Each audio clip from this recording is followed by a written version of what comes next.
All right, welcome back to the channel. Tonight I want to do a quick video on in vitro fertilization, or IVF as it's typically called. Okay, this can be a pretty touchy subject.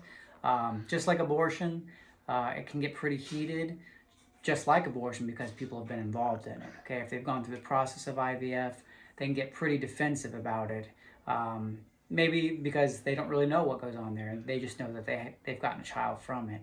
So tonight I want to go through that, but I'm going to do things a little bit differently. I got my helpful, trusty cameraman, one of my sons. He's helped me out. He's 12, so he's going to help me out right now, and I'm going to get right into it. But what I did is I created a PowerPoint. So I'm going to try to use that as I do this video. That way I don't forget to say anything that I really wanted to say. So just bear with us, and right now we're going to go ahead and get into these slides. All right, so like I said, we're going to talk about IVF, or as it's called, in vitro fertilization. And I titled this video, Creating a Family, but at what cost? Okay, and we're going to get into that. You're going to understand exactly what I mean, but at what cost? Okay, here's a few things we're going to talk about real quick. What is IVF? Why do people use it? How is it performed? What's an embryo? That's a very important one we better talk about. Number two, we're going to talk about some success rates of IVF. How many births does it create versus how many deaths? We want to talk about the bright side of it, but also the very dark side, which is really why I'm making this video. People need to know these things. Okay, I want to talk about some similarities between IVF and abortion, and then lastly, we'll go over some final thoughts. Okay, so first off, what is it? Why do people use it? How is it done? And what's an embryo? Okay, so as you can see on the screen, infertility affects about 6.7 million Americans each year. That's roughly 1 out of 8 1 out of 8 couples. Okay, that's a lot of people. Okay, and what is IVF? Well, it's a form of assisted reproductive technology in which sperm is used to fertilize eggs inside a laboratory petri dish. Okay, it's a treatment that's used in cases of infertility where couples have often been trying for over a year to become pregnant. Okay, so this is not a, if you're not familiar, you probably are, but if you're not, this is not something they would use, you know, a month after trying, right? This would be a long-term thing. They've been trying, and for whatever reason, maybe there's an issue with the husband or the wife, or maybe both, but they're not able to get pregnant, so they would go and try to use this IVF. Now, during the IVF process, they take mature eggs, they're collected from the ovaries of the woman, and then they are fertilized by the sperm from the man. Then a procedure is done to place one or more, and I'll tell you right now, it's typically more than one of these fertilized eggs or embryos into the uterus. And I want to hammer this point home real quick, okay? When it talks about fertilized eggs or embryos, we are talking about human beings. An embryo is a human being, okay? It's a fertilized egg, so that is the earliest stage of development, okay, of a human being, okay? So with IVF, one full cycle of IVF, it'll typically take about 2 to 3 weeks, but the process can take longer, okay? Now, IVF can be done using a couple's own eggs and their sperm, or if there's issues, they may involve eggs, sperm, or embryos from a separate donor. Okay, in some cases, you may have what they call a gestational carrier, which is more commonly known as a surrogate. That would be somebody who has an embryo implanted in their uterus, and then they carry it to term on the behalf of that couple, okay, so they can have that baby. Okay, and like I already mentioned this, but I said I wanted to hammer it home. What is an embryo? It is a fertilized egg. It's the earliest stage of human development from fertilization through that 8th week of gestation. That is a literal human being, okay? It is life. That's when life begins, when that sperm meets the egg, that zygote is created. It is a separate human being from the mother with DNA that is distinct and separate from its mother, okay? So that's what we're talking about when we say embryos.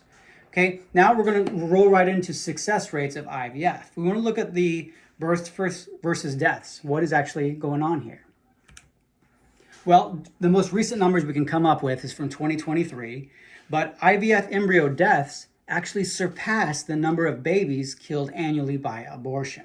Okay, so as you can see, this is one of the reasons we're bringing this up. People need to know these things. Only about 96,000 babies were successfully born through IVF during 2023. Approximately 1.94 million other embryos did not survive to be implanted. So that's 1.94 million embryos that were created for this purpose, but they died, okay? Another 1.75 million were either frozen, destroyed, or donated to research, or some of them were released for adoption. Okay, so I want to talk a little bit about the bright sides of IVF. Okay, we can look at all the negatives. There are some bright sides, and we're about to get into that. And I've been married for going on 21 years now. I have 6 kids. God's blessed me greatly. So I understand the desire to have a family. Okay, I can't imagine what it would be like to be in the situation where you feel like you need to go this route. Okay, I'm sure it's frustrating. I'm sure it's stressful. Like I said, God has truly blessed me. So I do feel for these people, okay? So let's look real quick. We're going to look at these bright sides of the IVF, and then we'll get into the dark side, okay? So like I was just referencing a second ago, one of the bright sides about it is that it helps couples overcome their infertility, okay? These people that have been struggling for maybe years even possibly, wanting to have a child, wanting to be able to raise a family together, and for whatever reason, they simply can't, okay? So that is one of the good things about IVF.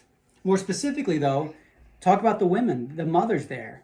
They're finally able to bear children through this, okay? To experience, having kicks in their bellies, those weird pregnancy cravings, everything that goes with pregnancy, they can finally experience it thanks to IVF.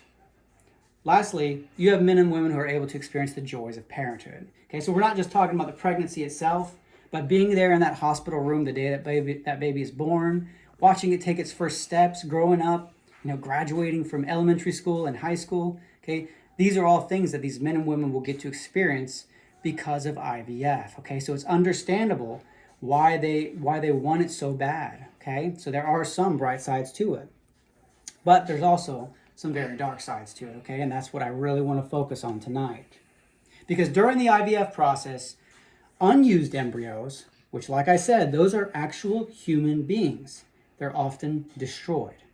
In other words, they're killed, okay? These are human beings that are killed, okay? Typically what happens is they retrieve a lot more eggs than they really need, and they fertilize them all. And then they put a bunch in there, but a lot of them die in the process, okay? Some of them will be donated to research, to be poked and prodded, to be dissected, okay? Or they'll be kept in long-term frozen storage.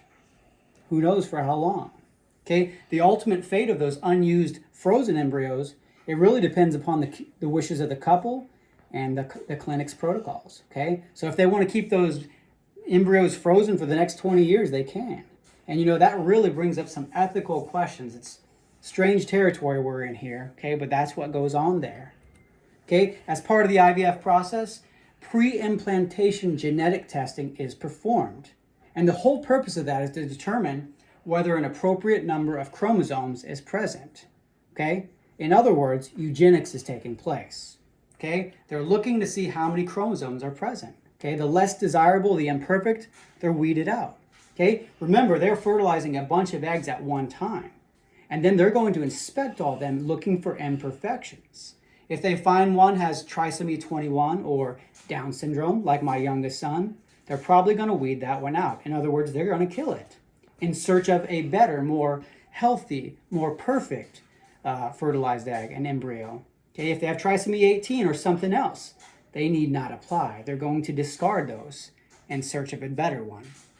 It's eugenics, plain and simple. It's wrong. Okay, and that brings us to this. Okay, there are some similarities between IVF and abortion. Okay, and that's why people get so defensive and so argumentative about it. You see, in abortion, a living human being is killed. We know that. Life begins at conception or at fertilization. Okay, abortion kills that living human being. Okay, typically though in abortion, you only have one child that's killed. With IVF though, multiple human beings are killed. Multiple embryos are typically destroyed. So both abortion and IVF result in the unnecessary death of countless human beings. And as bad as abortion is, IVF actually has a higher numbers. It has a higher death count. And a lot of people probably don't realize that. Okay, now some will argue that death during pregnancy, or say a miscarriage for instance, they'll say, well, that's natural, that happens all the time, okay? So we shouldn't focus on embryos that are killed during IVF. However, a miscarriage is not an intentional thing. It's something you have no control over a lot of times. And it typically, not always, but typically results in a single death, not multiple deaths as it is with IVF.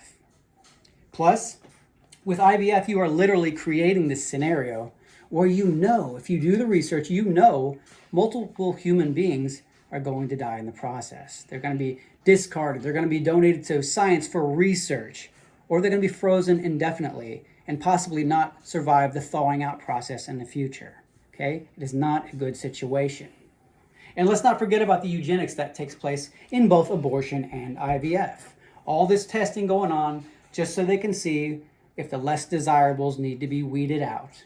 Okay? So if you're going to be morally and logically consistent, as if you call yourself a pro-lifer or an abolitionist, then you must oppose both abortion and IVF. And like I said, I know it's a touchy subject. People are going to get angry and upset when you bring this up, but it's the right thing to do, okay? Both of those acts, abortion and IVF, they both discriminate against the weakest and most defenseless among us, and that is never acceptable, okay? Some great things are accomplished through IVF. Like I said, I'm always happy. I'm happy for families that have struggled for years and now they finally have a baby. I'm so happy for them that they get to experience the joys of fatherhood and motherhood like I have, okay? I understand, I can't fully understand what they're going through because I've never been in that situation. But I know what they are looking forward to. I've experienced it. So I feel for them. But like I said earlier, at what cost? How many unique human beings created in the image of God are we willing to dispose of because they're, quote, not needed? Because we've already got the fertilized egg that's healthier, that looks more perfect. How many are we willing to dispose of? What's an acceptable number of God's children to destroy through scientific research? Which babies are we willing to slaughter simply because they have Down syndrome, because they have some other syndrome, or they don't have the right number of chromosomes? Okay, these are questions we all need to answer when it comes to IVF. Okay, having a child, having a house full of them like I do, I'm completely blessed. But like I said, here's the question: at what cost? Is my desire for children more important than the lives of all those children who will die in the IVF process?